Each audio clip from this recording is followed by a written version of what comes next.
as always to commence with an acknowledgement of country, acknowledge the traditional owners of the lands on which we meet today, elders past and present, and any Indigenous colleagues with us today. And look, this was the book that most impressed me and has always impressed me about Sara Ahmed. The Cultural Politics of Emotion, first published in 2004, I think republished again in a second edition in 2015. This is a fascinating book. It is a fascinating book. And look, as I've said, I've come up, I could have 15 or 20 different nuggets of conversation for us today. I've picked a few, and I want as many people to feel that they can have a chat and a conversation as possible. And look, I did want to start, if I could, in some ways it's where the book starts, but in some ways this argument gets a bit lost through it. And I wanted to make sure, and starting if I can with Aidan and with Leanne and Gail if Gail's arrived, but Aidan and Leanne in particular, and I want everyone to have a go with this, but these two I know can really provoke us all to think about this. So the book starts with the British National Front. And, you know, this exists in England now with the English Defence League, in the US with the Proud Boys. Okay, so we've got a lot of these types of organisations around the world. And this is what I'm calling, Aidan, the white we, the notion of taking our country back. So I wouldn't mind talking about the cultural politics of emotion, to think about the riot in Washington and the rage of white men and white women, the rage. And I wonder, noting the date of this book, if we should have addressed the cultural politics of emotion with the white working class no longer in work 20 years ago, and whether we'd be in the situation we are now. So it's interesting, Aidan, the book starts with this, but we lose class through the book. So that's why I wanted to make that our first note of conversation. So Aidan, this is your thesis is on this in many ways. Yes. Where are you on this? Because this is a big issue, mate. Yeah. I was really interested in this, I guess the relationship between emotions and political movements, just as a general sort of framing of the whole conversation here, I guess, in a way. And it was really interesting to me. So my partner's she describes herself as filled with feminist rage. And I found it really interesting, the popping up of the rage and anger as sort of this language around actually what was quite a right movement, a nationalist movement, almost a sort of a fascist movement in those sort of terms. And so that was really interesting, that anger and that rage, rather than being perhaps more left or belonging to, I don't know, an identity politics group, women identifying people as the ones with the rage, that sort of shifted. And I think now if you talk to people about rage and anger, about outrage about other groups of people, others in a general sense, I think they normally now start to think of that as, the racists or the nationalists and that kind of thing. So I think that's been a really interesting shift.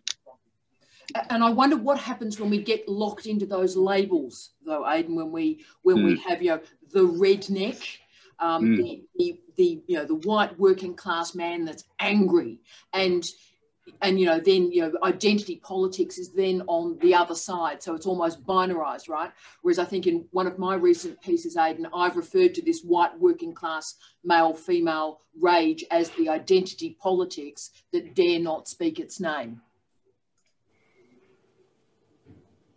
Have I convinced you? Always out for the moment. So Leanne, batter up, you're on, because your most recent book has a bit of a go with this. So talk to us, mate.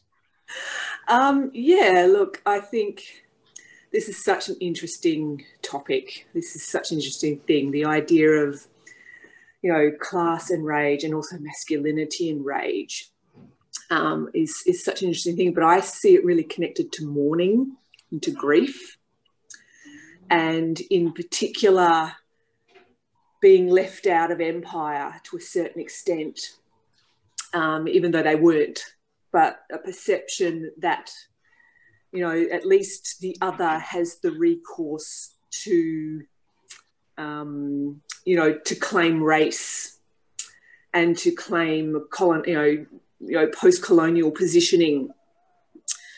Whereas I think contemporary, white communities, class communities in this way, they've been written out of those dialogues.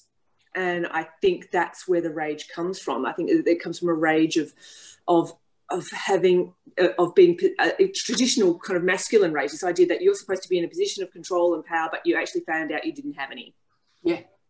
And, and I think this comes from, if we go, the Thatcher kind of, decimating, the working class, and Reagan decimating the working class, and and these kind of things were so far out of their control.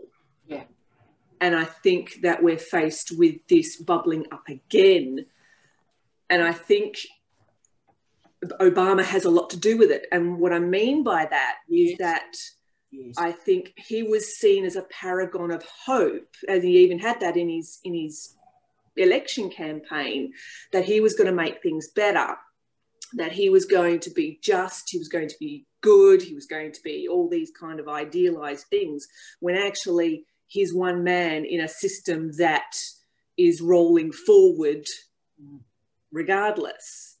And even under his watch, you have the bailout of the banks, in the global financial crisis, and this sense of profound injustice that is able to bubble up to the surface, that manifests in this very ugly emotion, because grief is an ugly emotion in many ways. Look, it is, and I'm going to go to, because I'm looking at Narissa's remarkable face nodding through that. I'll go to Narissa in 1 second, but I wonder, Leanne, noting the date of this book, that if the we, and I'm using the on the left, so if we, the progressive left, had actually enacted the cultural politics of emotion to not label the racism, label the redneck, but understand the racism, the target was incorrect, but the rage was righteous. Oh, absolutely. Absolutely, 100%. I think I can't agree with that anymore. That's exactly, capitalism wants division and divisiveness, and it wants, it wants this constant instability. And I say in the book that it wants you to be, it requires you to be racist. It wants you to be sexist. And I think we're seeing the results of, however long that has been bubbling away and not had any outlet. Yeah, and so the left didn't do the heavy lifting required to understand a working class no longer in work. And Gail, I can see you're on the call. We'll summon the great Gail, who does some of the best work on class that I think exists in Australia at the moment. But Narissa, you were nodding and engaging with this conversation strongly. Where were you on the class identity emotion variable? What's your feeling on this? It's something to me that feels, I feel like I just don't know enough about it. I feel so on the edge of when it comes to emotions and things like that, because I'm still like in denial, like when you talk about the raging feminist that goes, I feel like when there's these injustices, I'm going, no, that doesn't happen. That can't happen. I'm still sort of in this idea that it doesn't make sense to me. So I actually don't feel that I have the rage yet, because I can't almost believe that these things happen. I'm still in shock. So I sort of feel, I'm loving listening to this, but I probably don't have a great amount of input. Oh, look, no, but see, Narissa, you do, because where does rage come from? Political rage comes from. And it starts, I think, exactly with what you've said. It starts with despair. It starts with denial. It is like, oh, that can't be right. No, that, and then you sort of then you have the self-justifying narrative. Oh, no, that can't be right. There must be something else going on there. And then you just go, no, that's just brutalizing injustice. But Narissa, how did you feel when you saw those white men riot through the Capitol? What was your, and you can go visceral if you like, what was your response to that? Yeah, you know what it makes me feel like? It makes me feel like sort of this idea of gangs and youth that feel displaced and not connecting, and they're rising up because in action you feel power, you feel control, you know, and I feel like that's what they're trying to do. They're trying to claw back something, but then it's that blind rage. They're not actually, you know, they've obviously got their reasons for doing what they're doing, but it just makes me feel like when they're in the thick of it, they're feeling safe because they're protected by each other. They've found their family, they've found their little cohort. So there's safety and security in those feelings of storming the, you know. Yes, look, incredibly powerful, Larissa, really well said. And I think that, you know, we can demonize or almost render animal that behavior. And actually, we need a cultural politics of emotion. We needed to do it 20 years ago to understand what had happened to class. And we need to do it now, or this problem is not really going to go anywhere. And hello, Andrew. Good on you, Andrew. We're thrilled to have you there. Larissa, thank you. Gail, obviously, you know where we started off with. We started off with the English Defence League and the National Front. And understanding the rage of white working class men and women, and how the left has just not engaged with the seriousness of those injustices. Gail, obviously you've written on this. Is there anything you'd like to add to that before we move to the next exciting node? Yeah, look, very, very briefly, and Emily Gray has just kind of put something in the chat about this as well, about kind of working class people that voted for Thatcher and supported Reagan. And I know that you've spoken a lot, Tara, you've written about people that vote against their best interests. I can't get my head around it, so I'm not able to kind of comment more than I'm with Narissa in terms of the incredulity of it. But people vote against their best interests, and I think that Leanne was talking about division and discourses that create that division, and the racialized division that is created in those discourses, that creates that fear, that creates that sense of nationalism. And somebody also in the chat was talking about positions of I forget what the word was, and it was lovely, and I meant to use it. Kind of to go back a little bit, entitlement. Yes. Look, I grew up as a white working class person in the UK. I was surrounded by those discourses of rage against others that were presented to us through the media.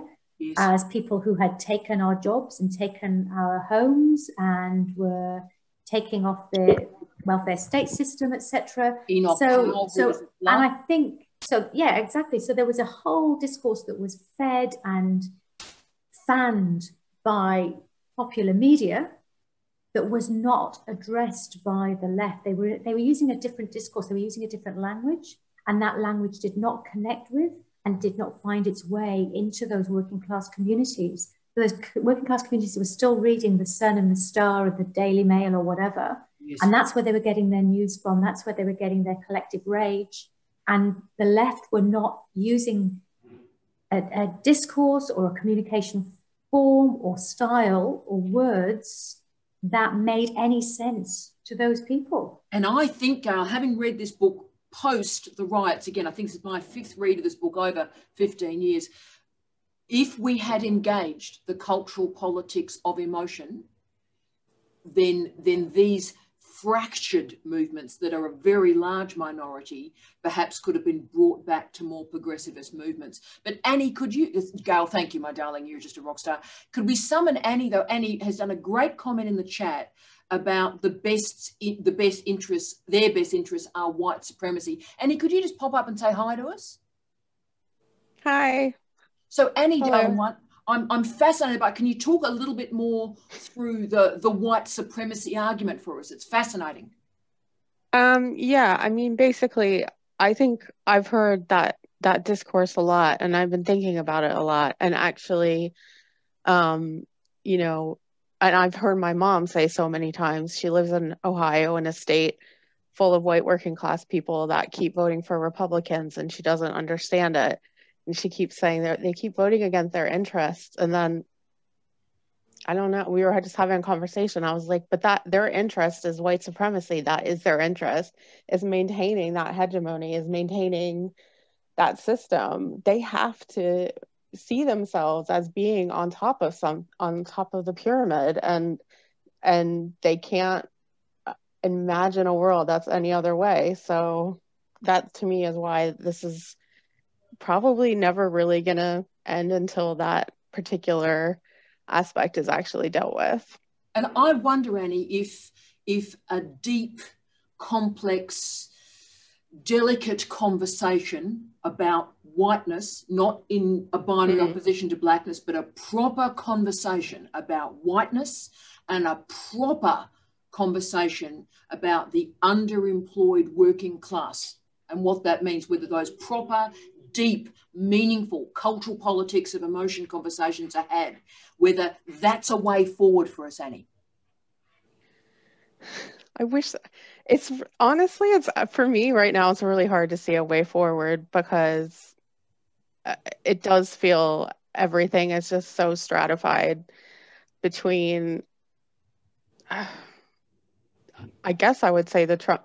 See, I don't want to go all back to America all the time because I live in England, but I'm thinking about America because it's just so stark there. The difference between the Trump voter and I guess the non-Trump voter, I would call them. And I don't see it right now, personally. Yeah. I just don't. It's so ugly. It really, truly is. That's a bit dark. Sorry. Look, it's late here, so. I'm an old goth, Annie. I love going dark. Let's go dark. Let's go early. Let's stay there. But I wonder if we're dealing with Brexit, though, because, I mean, that's another great example of this, whereby the nation was the inelegant proxy for a conversation about class and race. So it was about, this is, making Britain great again, like, like the old days. And so it was a way to, I would argue, pretend nationalism, whereas actually it was to block the much more complicated conversation that's needed to be had about the North and the South, about class, and about race. And of course, the race history in the United Kingdom is very different from that in the United States. Whereas Gail knows in the north, the northwest, the northeast of England, the black populations have been in the United Kingdom for centuries. So there's Windrush, but there's all these, much earlier black populations that have been in these communities for centuries. So race was never the big issue, but class was. Yeah, I mean, it is complicated because I do think race is definitely a huge issue. And, how race and class intertwine here is unique as it is in all places. But it is definitely a problem, and actually is a problem I see a lot happening here and lots of places where I feel like people talk about America or point out America as this like gross, exceptional disaster, which of course it is, but then kind of use that in a way to like mask what might actually be going on in their own country.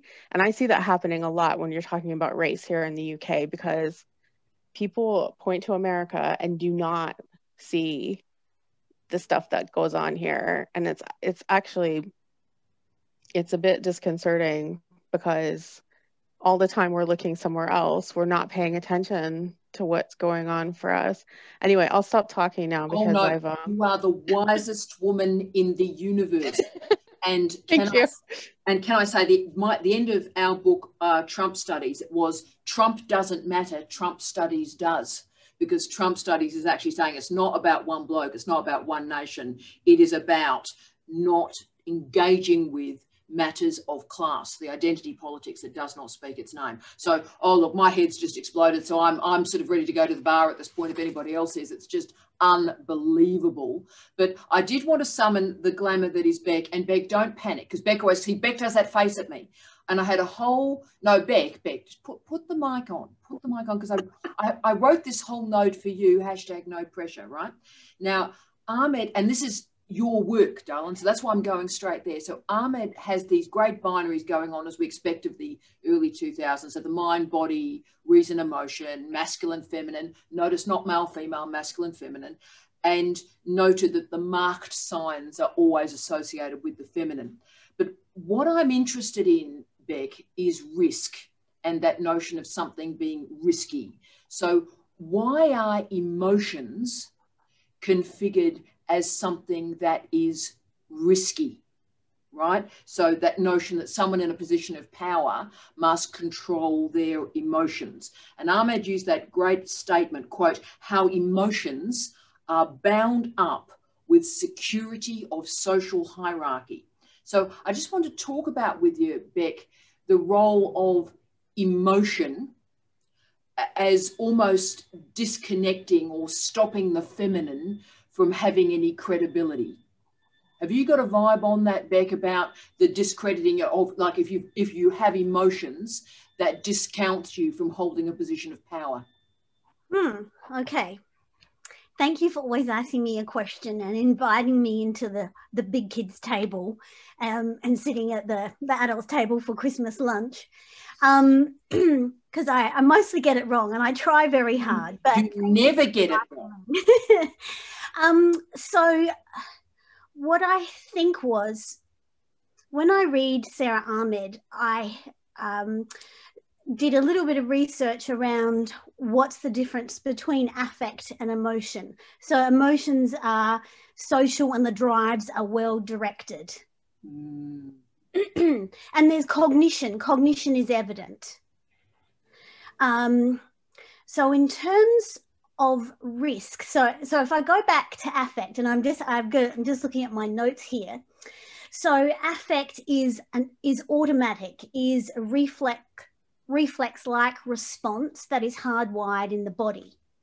It's non-intentional bodily reaction that is non-cognitive, it's pre-personal and how the body feels. So then if you're saying what is the, how can we bring in the idea of risk and stopping femininity, surely then we're going back to affect then rather than emotion, which is something that is social and the drives are well directed then. So are we saying, if we're asking about risk and femininity, does this make any sense? No, look, it does. And you're making absolute sense. I was looking at Leanne McRae. Your discussion of affect there is better than the last 30 years of cultural studies. So, Beck, what you just did there, and luckily it's recorded, you need to put that straight into your thesis. But, Beck, let's attach it to an example. So, Jacinda Ardern is a great example. Let's go to Aotearoa, New Zealand. We've probably got Kiwis on the call, much respect. So, the notion how she's been able to manage emotion, express emotion, and whether that's a bounded style of leadership. So how has she been able to do what she's been able to do in the era of a Trump? So has she been a successful leader, and how has she, the feminine, managed emotion? Has she done it well? How has she done it?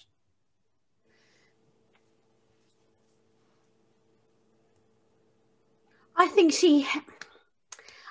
I like watching her in response to events and situations, but I think it's curated.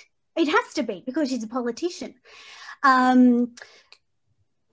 So if I think about, I think it was Sylvan Tompkins and the idea of the effective responses. So I've got here, there is a point to this. There are, I think there were 7 or 8. So there's joy, interest, surprise, anger, disgust, distress, fear, and shame.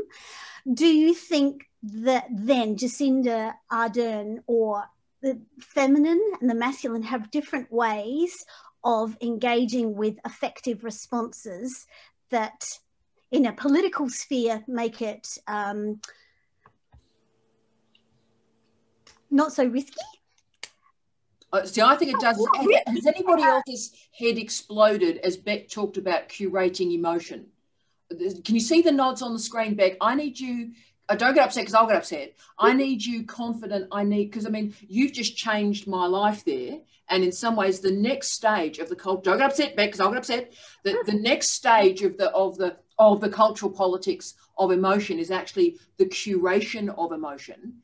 And if we're understanding leadership and Jacinda Ardern and why she's been successful, it is how she has curated emotion. So, Beck, you've just invented something this morning, and I need you to write that in an article in about the next 4 days. But if it's about curated emotion, then if she's curating the emotion, then our effective responses might change over time.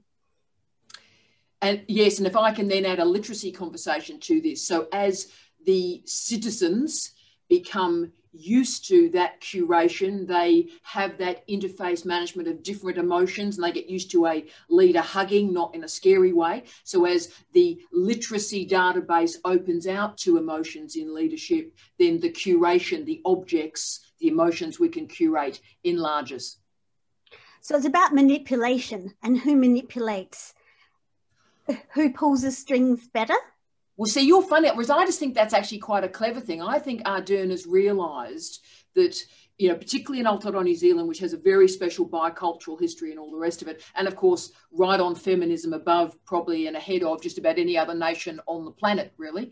And so she's ahead, and her citizenship are ahead with her, and she's been able to, through, if you will, emotional literacy, been able to enlarge the parameters of what's acceptable for a leader to do.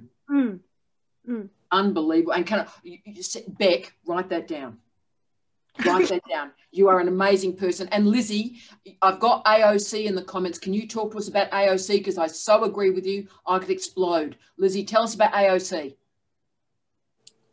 I don't have that much to say, but I was watching her Instagram post for like an hour and a half. I can't say I watched the whole thing, but I watched a large chunk of it. And when I was watching it, I was thinking of Jacinda Ardern the whole time, thinking that she was, you know, imagining herself, like whether or not Jacinda Ardern's on her radar, and it's like, oh, this is a way I could, I guess, curate, you know, my image, my emotions. And yeah, so when you brought it up, I just immediately thought of that. Oh, and Lizzie, spot on. And she's doing it, and, you know, this is important too. She's done it through Insta. So disempower. In fact, what was it, Leanne, in my second book, Ladies Who Lunge? Disempowered groups use disempowered sites to renegotiate their social positions. So if working class women who somehow, thank the gods, have managed to get into a position of political power, what can they do to curate their emotions, to connect their citizenship, their voters, to their journey? And the idea that Insta is being used is quite significant, Lizzie. I also think it's interesting that, like, there's almost this overlap between someone like Donald Trump and the AOC of using these social media paths to reach people. Like, I feel like Trump really raised that game. Like, not that he did it, like, well, exactly, like, you know, but I mean, like, he brought that engagement with voters and such to social media in a way that I don't think happened before. And so it's just interesting that you've got these two extremely diverse people, but, you know, both using these new. And that makes sense. I mean, my argument, Lizzie, and I'm working on it now, and I haven't got the thoughts reconciled, but I have an argument that the extreme left and the extreme right have both fractured, and they're both using very similar interfaces to increase that fracturing. Now, I could be absolutely wrong, but that, from what you've just stated there, my diagnostic works from that. Very, very powerful. And straight from Lizzie, can I go to one for Melanie, who's connected Trump and Jacinda? So, Melanie, can you talk to us about that? Oh, I was just listening to Beck's point about how, you know, Jacinda could shift the emotion, the display of emotion that we find acceptable in a leader over time. And I think Trump did that in kind of a very negative way, in the lack of compassion, the lack of concern he showed for citizens, people dying of COVID, you know, the rage that he displayed and then empowered his followers to also feel and express. So again, kind of like you're saying, the left and the right are fractured and using the same tools, I think, and they're Trump and like Ardern are expressing different emotions in the public sphere and making those emotions, giving those emotions credence and credibility. Oh, Melanie, my darling, it was worth having that wonderful conversation just with you today. That's remarkable. And again, you need to write that up too, but hashtag no pressure.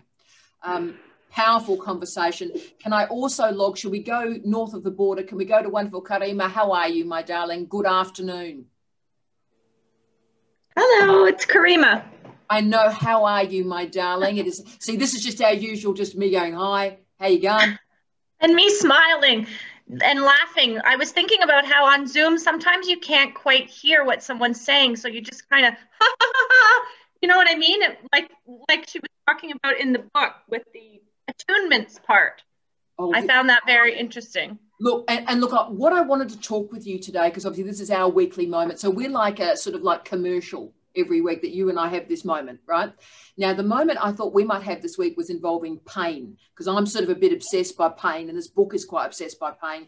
And it's sort of, and I'm not sure I agree with it. So you can rescue me, right? So I was really moved by the discussion of pain in this book. And Ahmed said, quote, "So while the experience of pain may be solitary, it is never private. A truly private pain will be one ended by suicide without a note." End of quote. And you thought we were going negative. My goodness, we haven't even started yet. So my question is, and this is where I'm not sure, and you can help me. Do you think that pain can be private? Can pain be private? And my question really, where I sat on my beanbag for a while, mate, was my question came from the other direction. Can pain ever really be shared? Well, I don't think it's a straightforward answer. No. I think her whole point about pain not being private is what's coming to mind is her constant discussion of surfacing, right? Affect surfacing on the body. And that, you know, this idea of emotions having, you know, I'm just thinking about that and how maybe that's where she's coming from in terms of pain never fully residing internally without there being surfacing or interaction or objects, you know, that cause the pain or remind you of the pain. But then I also agree with you that, you know, when I went into this book, I was so excited because I'm really into emotions and I'm a really affected person. I know you are. Logically, you know, I feel really deeply. So I thought, oh, this is going to be so interesting. I'm going to be able to understand all my issues with emotions. And then I'm reading it and I'm thinking, this is not at all about me as a person and my personal issues with emotions. This is about shared emotions. So for me, it was really about both. And I don't know how to reconcile those two thought tracks of pain being the surfacing and intercorporeal or whatever, however you pronounce that, but also pain not, and sorry, so that's kind of what I'm thinking right now. Yeah, look, and look, brilliantly said. You've convinced me a lot on that. I will quickly go to Aidan on that too, because I could see him nodding on that. So just on pain, because obviously Aidan's doing some pretty heavy lifting on Antonio Gramsci, who was, you know, a great scholar and thinker and theorist, but also was in pain for much of his life. And I'm not sure his pain, his disability, left fingerprints on his work, Aidan. But again, let's go there with you. Where are you on pain, mate?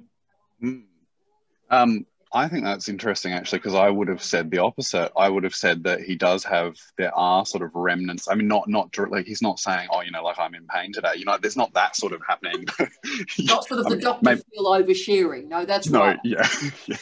But I mean, maybe he did and they sort of edited it out in the translation part. I don't know. Anyway, but I think that's really, it feels to me quite obvious in, you know, prison notebooks, as though this is a person who had this vision of what could be, and he was literally confined. That literally couldn't, there was no way for him to sort of exercise that or make that change that he wanted. Once he'd been in prison, that was, you know, like that his only sort of outlet was through writing and sharing and, you know, trying to sort of document the feeling, but I think there is a sort of deep sense of I haven't been able to achieve what I probably could have if I hadn't been locked up by this fascist dictator.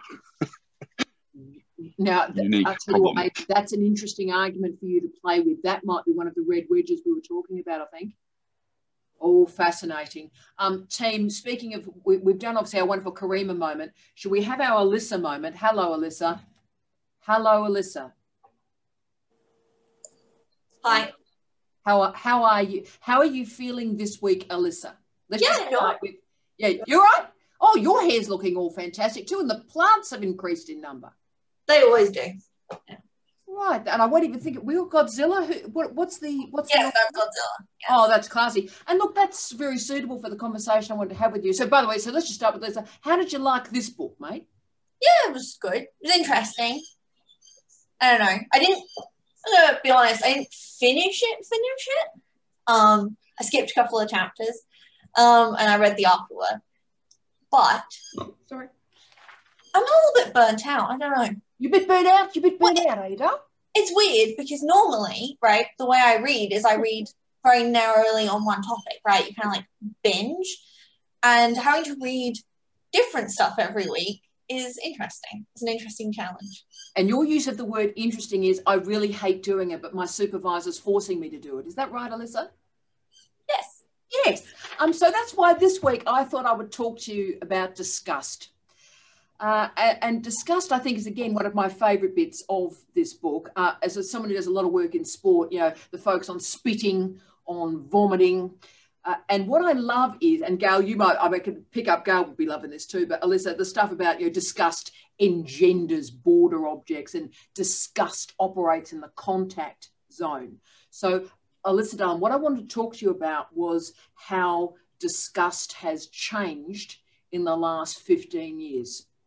Particularly through the social media movement. So if you can't spit at someone, so you've got a screen separating us, like separating, you and I and all our crew, then how does disgust merge when you can't spit at them?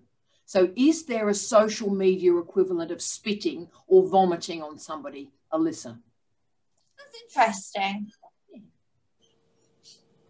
I don't know. So if you're disgusted at somebody, how does that exist in the screen environment, mate? Well, I think there's a lot of because it has to be more verbal, right? Like you have to say something about it. You can't just pull faces, although there are reaction videos, right? And reaction videos are often people just going ew to things. I've watched some. And there's videos specifically about people eating vast quantities of food. Yes. And it's kind of gross. And I have read a little bit about how people with eating disorders will use those videos to trigger disgust towards food as a substitute for eating. It's like a way of triggering themselves through disgust. So I think that's kind of interesting that maybe we also seek out disgusting experiences. Beautiful. So whereas, talk to me, because whereas in the analog time, like if someone is having as we'd say in Australia, apologies to our colleagues around the world, if you're having a chuck, mate, if you're having a chuck, then, that's like, disgusting, and like people step away, right? So in the online environment, which of course you're doing your thesis on, just a reminder, what's the equivalent of stepping around a chuck, Alyssa, in the online environment? Do you step around it, or do you actually look at it? Or because you're not going to get it on your shoes, are you drawn to the chuck?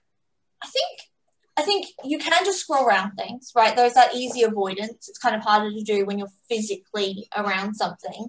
But I think there is maybe because you are seeking it out because you can hide your own reaction to it. So you can kind of have that perverse curiosity towards something disgusting without anyone seeing you consume that content, if that makes sense. But I also feel like through social media and the increased visibility online, maybe some of those barriers around things that previously would have been private and disgusting are now public and disgusting, like filming your friends puking in a bush rather than just turning around politely. So in other words, if we are curating emotion, what we now find disgusting has narrowed. So we find fewer things disgusting through a screened environment because we don't end up with vomit on our shoes. Yeah, because you avoid the physical contamination. You avoid the physical contact, right? So that might be somewhat useful, Alyssa, for your thesis. Do you think, perhaps? Yeah, no, that sounds smart. Like, I like that. That sounds smart because you came up with it, Alyssa. Genius. Genius. Genius. I can see the wonderful Ali. Good one, Beck. I can see the wonderful Ali has hit the comments. Ali, can I summon you? Because after all our work with women's bodies last week, you changed my life. I've watched you in last week's session over and over again, and I'm sort of completely obsessed, and I just desperately want to read your research. But could I talk to you about fear? Gee, this is becoming like a Joy Division album. Because you know what? You know what? Fear is exactly what I was thinking about this whole time. Boom. That is so funny that you asked me about fear, because that's I had your name on this because the phrases, what makes us frightened, who gets us afraid of whom, and I love this other one. I thought of you when I read this from Ahmed. Which bodies fear which bodies? The other.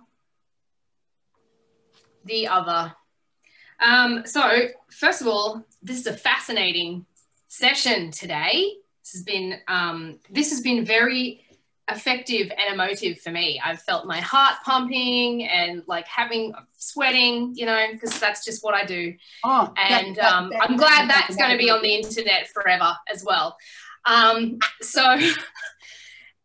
feel like I've been thinking a lot through this conversation about Sara Ahmed's An Economy of Fear,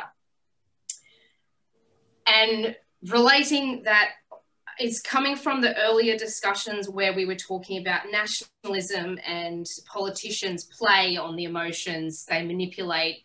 And when we were talking about the class-based issues, I grew up in the 80s and 90s in Beenleigh in Logan, which if anyone's from around there, hi Logan friends. Hi. Hello Logan friends. Hello Logan friends. And I'm from a working class background, and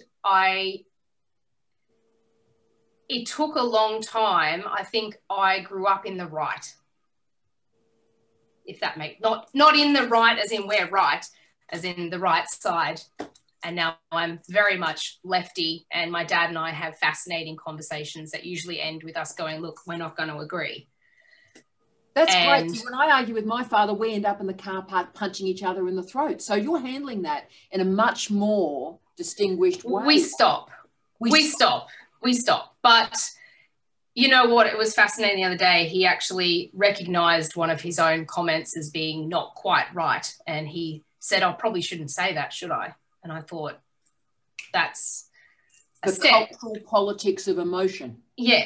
And you know what it is sometimes? I think it's the fear. Like there's a lot of commentary, you know, about people wanting to maintain their status. And I'm not sure that I resonate with that. I resonate with the fear.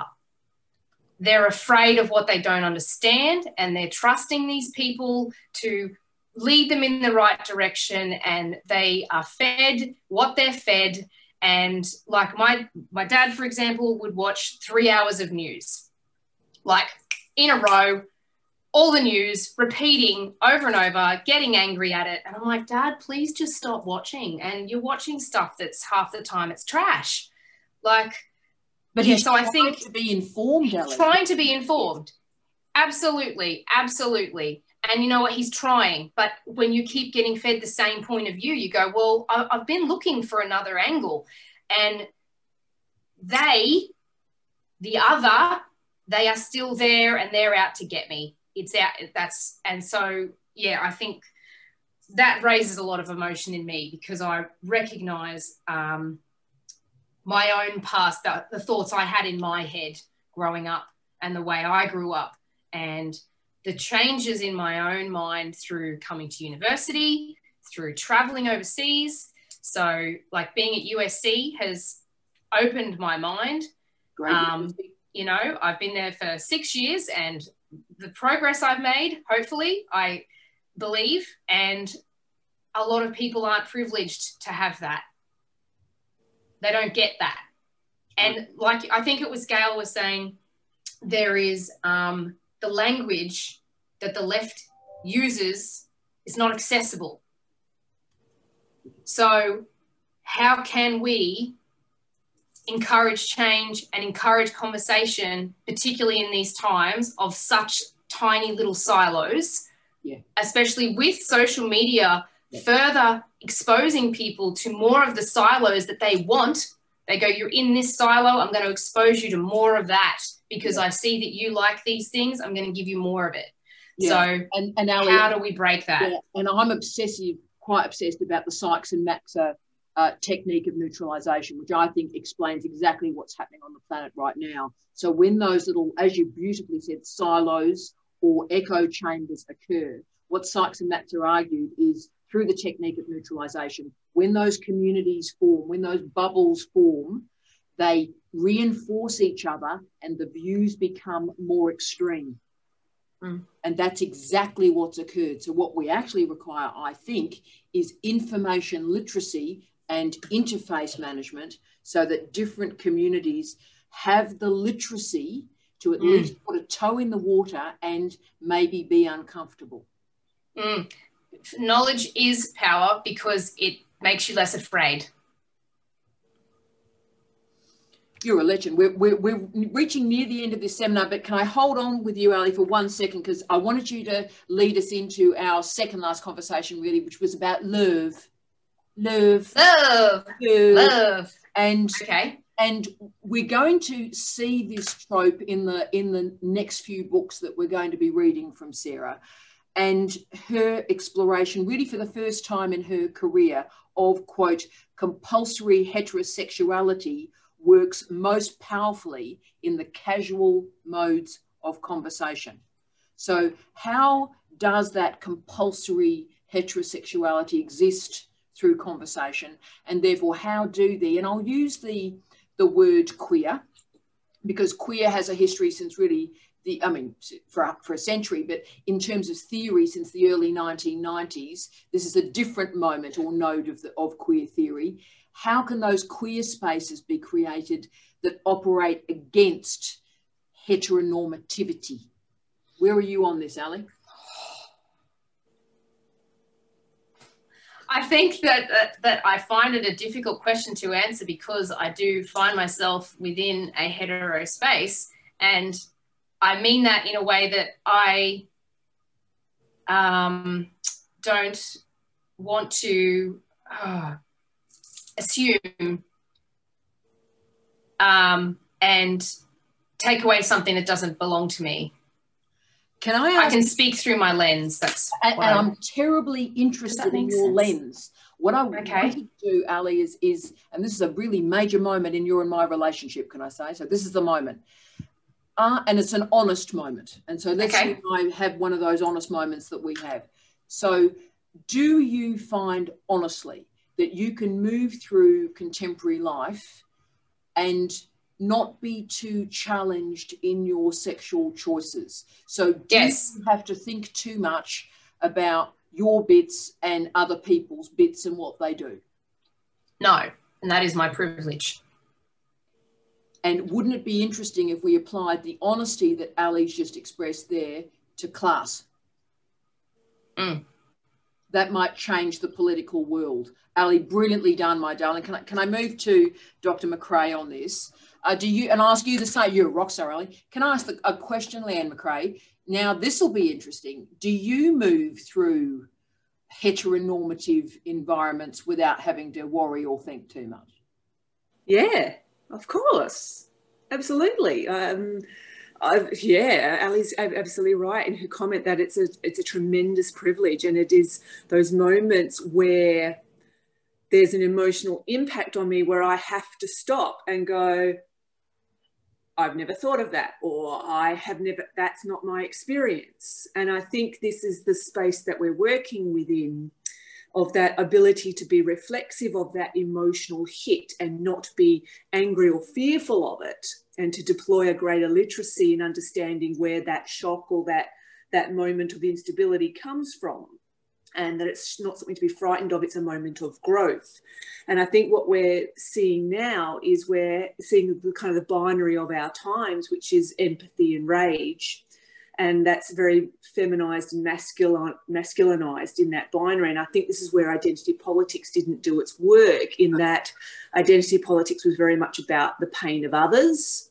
And now we've got the pain of the self manifesting, and we don't know what to do with that. And because the pain of the self is manifesting particularly through masculine tropes, the only literacy they have left is, of course, violent, aggressive, angry modes. And so you're right, because identity politics never processed class properly with a gritty and real understanding of not only the dispossession, but the privilege of it as well. And to develop these complex emotional literacies when you're walking through a space or existing in a space and you are confronted with a difference, that it's not a reactive, I'm afraid of that difference. It can be a processed, or not even an emotional response. It can just be like, that's just different from me, and it's cool. Yeah, and noting that behaviour, desire, identity is always on a continuum. Yes. Can I say something here? Tara, can I just say something quickly? But don't we all feel rage and it's a loaded question. Can we not feel rage and disgust at the way that people that don't have that privilege are treated? I think most of my rage and most of my disgust, because I am in a position of privilege in most areas of my life, most identity features. But I get absolutely fucking furious at the injustices and at the inequities that I see. I sat through my son's primary school graduation and how I didn't stand up, yell and throw things at the principal that was delivering the girls and the boys awards for each class and each sport. And yeah, I mean, and I ended up having to write, a very huge kind of response to the whole thing afterwards. And then just yesterday, my daughter, who's year 9, comes home from school and said the same thing is happening in high school. They were choosing their sport electives, and they have these are the girls' teams and these are the boy teams. And there's somebody in her class who doesn't identify, is non-binary, was just stood there, not able to identify a particular sport because they didn't feel that they had anything that they could engage with. And then, so I get so furious, I get so disgusted, I get so angry it's that effective response effect that you were talking about there. The effect is in response to, isn't it? In relation to. So I think that we shouldn't discount that we still have that power. And then what do we do with it, I suppose, is the next and Gail, my critique, and I'm so glad you and I were meant to meet. Probably you and I have been circulating around each other for probably 30 years. But my political critique, and I'm prepared to express it as honestly as I can here, my critique is that politics is seen to come organically from experience. And the notion that unless we have experienced this, we can't offer a commentary on it, whoever the we is. And that's what fills me with rage. So, just because I haven't done this, I can't speak on this. And that has been the calcification of identity politics.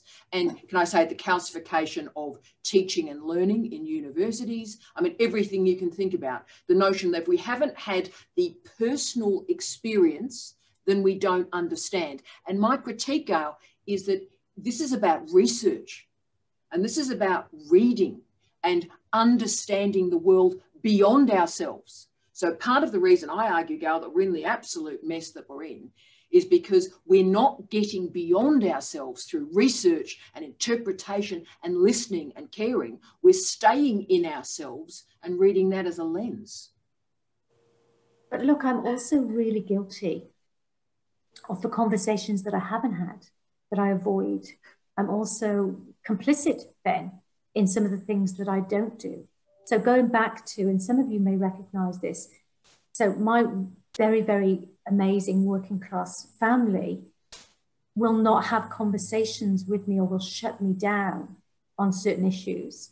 And to avoid that conflict, I sometimes shut up, or I don't address things, and I don't use vocabulary or terms. You know, I get accused of that. Oh, you're not in the real world, as if somehow being in the university sector. And I get that as well. It's not being in the real world and not really understanding. And so their defense is very much, you haven't this lived experience any longer. You may have come from this lived experience, but you don't have it any longer. It's not your position to comment on it or to offer critique or solution or anything, you know. So there's that. And I shut up. I stop having some of those courageous conversations because you just piss everybody off and you create a really bad atmosphere and nobody really likes you. And the problem, Gail, we've got with that, and I get it, my love, but the problem we've got is, particularly now, the injustice that we walk by is the injustice we accept. And if we don't speak, if we don't do, I mean, this is the time, I think, to speak, Gail, and obviously that's going to create a lot of discomfort and a lot of hostility in a social media age where people will swarm different communities. So it's managing that. But Gail, I'm absolutely with you on that, and incredibly well said.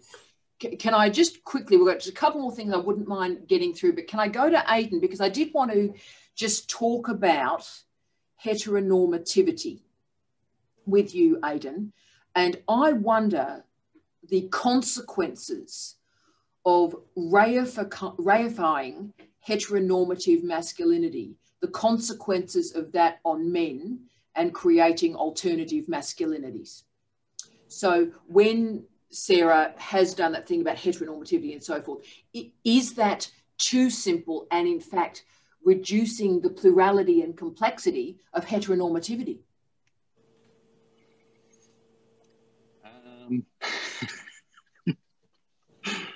I don't know. I'm not sure that I understand it well enough to be able to say, and I don't know that I'm necessarily in a position to be able to speak, you know, sort of broadly enough. I don't know.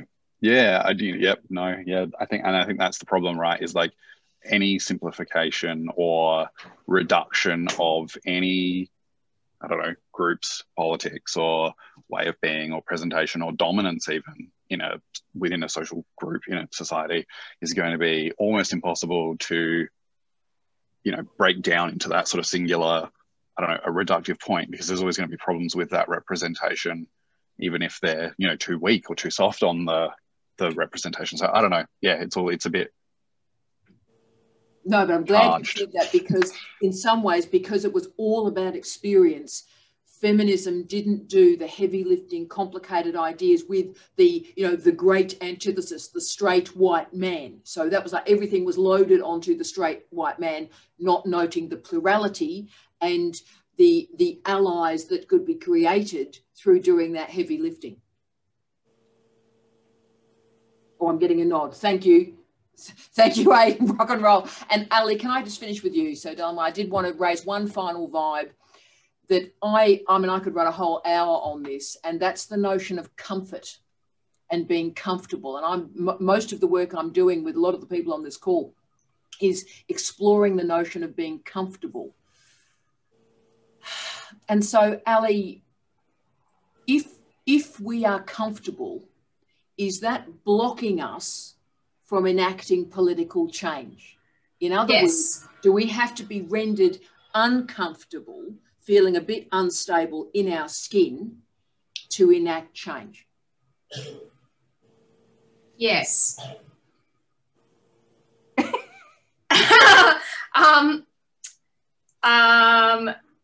What is that? Consent to the hegemony. Yeah, I think that some of us move towards discomfort because we know it's the place where activism lies.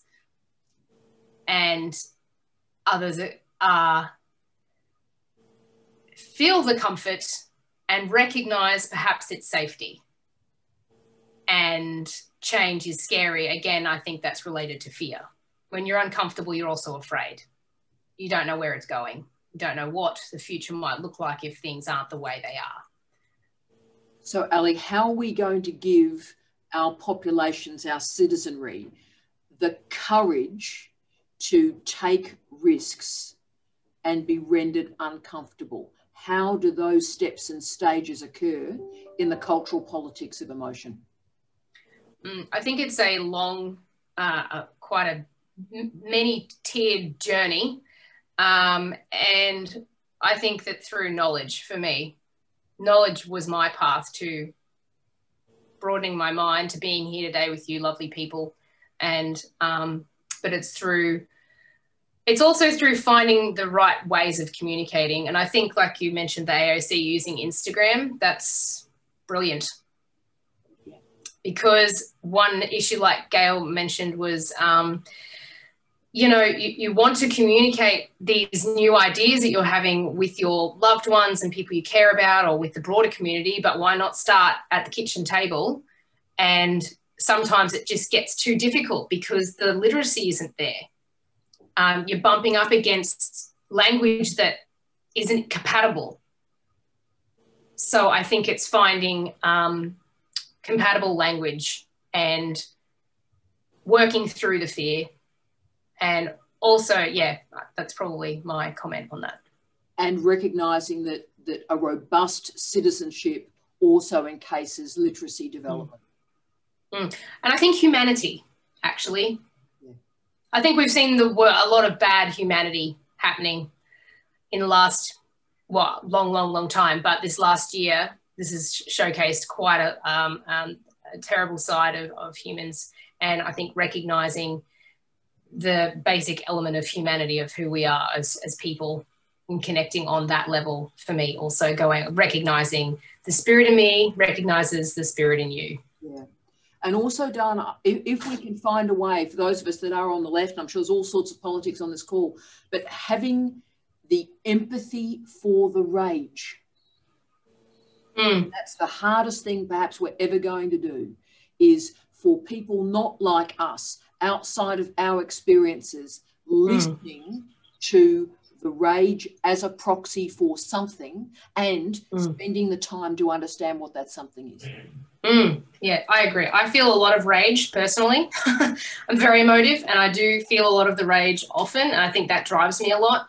But I also recognise the rage in others, and I think you're right, recognising, giving space for that and acknowledging that that comes from a place that's real is important, and not just going, calm down, mate, but acknowledging that it comes from a place that's real and needs to be worked through. Beautifully said. And wonderful Romy said, who is us? And that is the question. But we've got to find a way, Romy, to not get lost in the I, not get lost in the I, not get lost in the me. Because I think the characteristic of international higher education at the moment is and you know, I believe this, you can certainly disagree with me, but it's self-absorbed, it's selfish, it's about an individual getting on.